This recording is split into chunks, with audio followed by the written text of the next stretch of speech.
اللہ تعالیٰ نے رمضان میں زوجہ کے قریب جانے سے صحابہ کو منع کیا تھا. بڑا دلچسپ واقعہ ہے.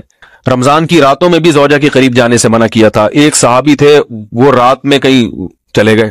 اب بڑے پریشان ہوئے، رسول اللہ صلی اللہ علیہ وسلم کے پاس آئے، عرض کیا یا رسول اللہ مجھ سے غلطی ہوئی، رمضان کی رات میں نے اپنی زوجہ کے قریب چلا. آپ نے فرمایا کیوں؟ وہ بڑا دلچسپ واقعہ ہے، بس بظاہر تھوڑا حیا کے خلاف بھی ہے لیکن اتنا بھی نہیں ہے.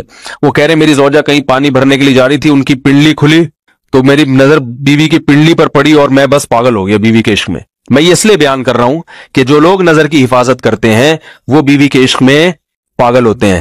جو دن رات انٹرنیٹ پر پنڈلیاں دیکھتے رہتے ہیں انہیں بیوی کی پنڈلی بھی کیا شکل بھی اچھی نہیں لگتی ان کو. بد نظری کا یہ عذاب ہے، وبال ہے کہ جو اللہ نے گھر میں آپ کے لیے بٹھائی ہے وہ آپ کو اچھی نہیں لگے گی. تو نظر کی حفاظت کیا کرو، اس سے آپ کو اپنی بیوی سے عشق ہوگا، محبت ہوگی. بات آ رہی ہے سمجھ میں؟ تو اب دیکھو کیسا روزے کی حالت ہے. رمضان میں پابندی ہے، اسلام میں حکم تھا جو رمضان میں بیوی سے بستری کرے گا 60 روزے لگاتار رکھنے پڑیں گے.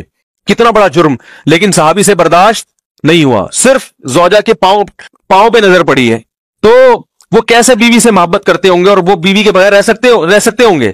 اور آج لوگوں کے فون آتے ہیں، ہماری بیگم جس میگے جاتی ہے اتنی خوشی ہے، ایسا اچھا سا فیل ہوتا ہے، ایسا عجیب سا محسوس ہو رہا ہوتا ہے جیسے آزاد ہو گئے.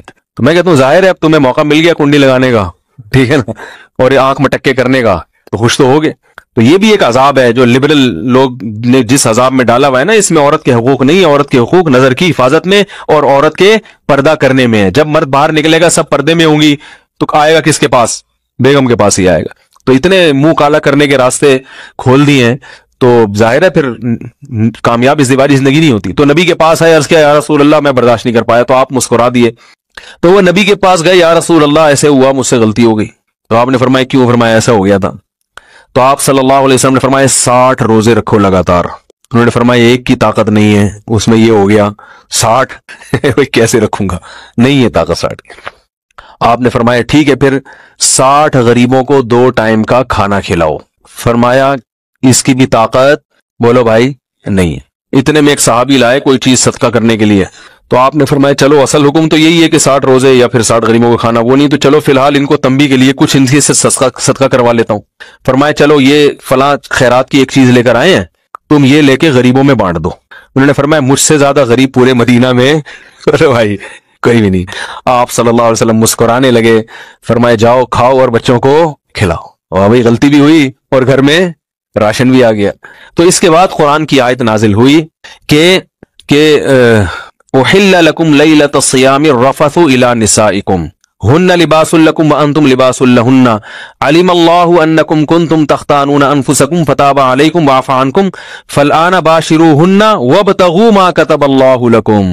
فرمایا اللہ کو بتایا کہ تم اس حکم پر عمل نہیں کر سکتے، لہذا رمضان کی راتوں میں تمہیں اپنی بیوی کے پاس جانے کی اجازت ہے، لہذا ان کے پاس جایا کرو اور اس اولاد کو تلاش کرو جو اللہ نے تمہارے مقدر میں لکھ دی ہے. قرآن جہاں بھی بیوی سے ریلیشن قائم کرنے کی بات کرتا ہے اولاد کا ذکر لازمی کرتا ہے، یعنی تلاش کرو اس اولاد کو جو اللہ نے تمہارے لیے لکھ دی ہے. ما کتب اللہ لکم، ما کتب اللہ علیکم نہیں ہے. علا کا مطلب تمہارے خلاف، لکم کا مطلب تمہارے فائدے کے لیے. لام عربی میں نفع کے لیے آتا ہے، علا عربی میں ضرر اور نقصان کے لیے آتا ہے. فرمایا یہ نہیں کہ اس اولاد کو تلاش کرو جو بطور پینلٹی کے اللہ نے تمہارے متھے لگا دی ہے، جو اللہ نے تمہارے فائدے کے لیے لکھ دی ہے. اس سے پتہ چلتا ہے اسلام اولاد کی کثرت پہ کس قدر حریص ہے. بات آ رہی ہے اور بھی اس بارے میں آیتیں ہیں قرآن مجید کی، مگر میں اب زیادہ تفصیل میں نہیں جاؤں گا. کچھ آیتیں رہ گئی ہیں، کچھ احادیث رہ گئی ہیں، تو وہ انشاءاللہ پھر اگلے